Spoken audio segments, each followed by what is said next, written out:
pour certaines personnes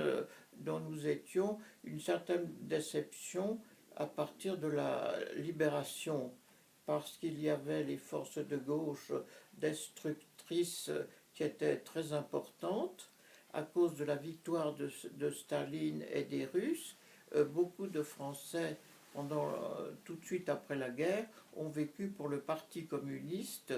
qui se prévalait justement de toutes les victoires de la Russie soviétique. Alors, un tiers de la population française a voté pour les communistes, un autre tiers a voté pour les socialistes, et un tiers seulement a voté pour un mouvement de plus ou moins de droite, en tout cas qui ne voulait être embarqué ni avec les communistes, ni tellement non plus avec les socialistes, qui avaient quand même très mal agi au moment de la déclaration de guerre et pendant toute la période de l'avant-guerre. Ils n'avaient pas vu venir la guerre et ils avaient mal préparé le pays. Et alors, on avait donc un front populaire qui était très important, et il y a eu beaucoup de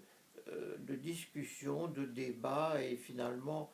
avec De Gaulle qui est revenu au pouvoir, parce qu'évidemment cette coalition de gauche voulait chasser De Gaulle du pouvoir, et finalement tout ça a plus ou moins mal tourné, et De Gaulle est revenu au pouvoir pour un certain temps, et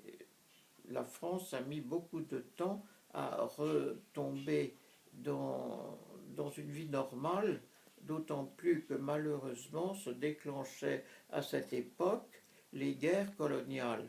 contre le Vietnam, là-bas en Indochine, et contre l'Algérie, ce qui était une grande ruine pour la France, et des guerres qui ont été mal conduites.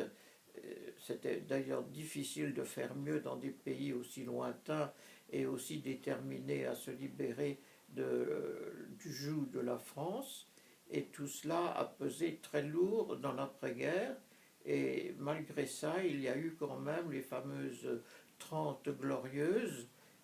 où la vie économique a repris, et pour la satisfaction de tous les Français.